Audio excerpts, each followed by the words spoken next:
जा सुराज प्रिय प्रजा दुखारी, सो नृप अवसि नरक अधिकारी।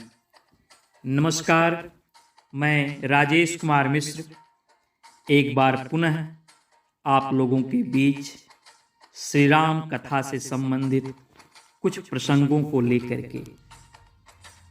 कहा गया है कि यह जो राजसत्ता है, डॉक्टर हरिओम पवार जी ने लिखा कि राजमहल के आचरणों की गंध हवा में जाती है और राजा कायर हो तो बिल्ली शेरों को धमकाती है। वास्तविकता भी यही है कि सत्ता जब राम के हाथों में होती है तो वह सूक्ति बन जाती है। सत्ता राम के हाथों में होती है तो सूक्ति बन जाती है। सत्ता जब कृष्ण के हाथों में होती है तो वह उक्ति बन जाती है, और सत्ता किसी और के हाथ में होती है तो संपत्ति हो जाती है, किसी और के हाथ में होती है तो विपत्ति बन जाती है। अब निर्भर यह करता है कि सत्ता है किसके हाथ में। सत्ता राम के हाथों में देना है या कृष्ण के हाथों में देना है या किसी और के हाथों में देना है, और कौन हो सकता है यह मैं नाम लेना नहीं चाहता हूं। आज हम चर्चा करेंगे कि राजा के 6 गुण क्या हैं। राजा के 6 गुण महर्षि वाल्मीकि ने जो वर्णन किया है कि राजा के पास 6 गुण होना चाहिए, वो है क्या। तो उनका पहला गुण है संधि। संधि से तात्पर्य कि शत्रु से मेल रखना संधि है।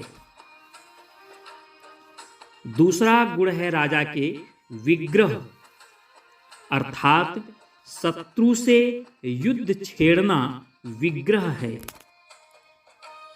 शत्रु से युद्ध छेड़ना विग्रह है।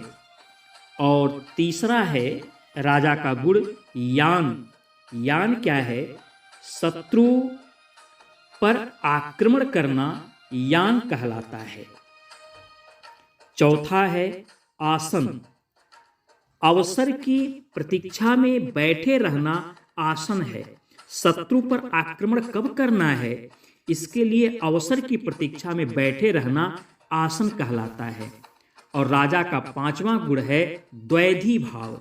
द्वैधी भाव क्या है कि शत्रु के प्रति दुरंगी नीति बनाना द्वैधी भाव कहलाता है।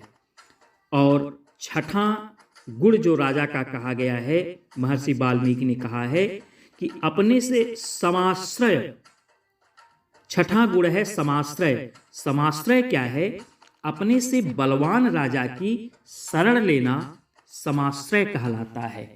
ये राजा के 6 गुण हैं जो हमारे पूर्वजों ने, हमारे ऋषियों ने, महात्माओं ने राजा के बारे में बताया है कि राजा के पास यह गुण होने चाहिए। नमस्कार, सबके राम, सब में राम, जय श्री राम। पुनः कुछ ऐसी ही बातों के साथ आपसे पुनः मिलना होगा। नमस्कार।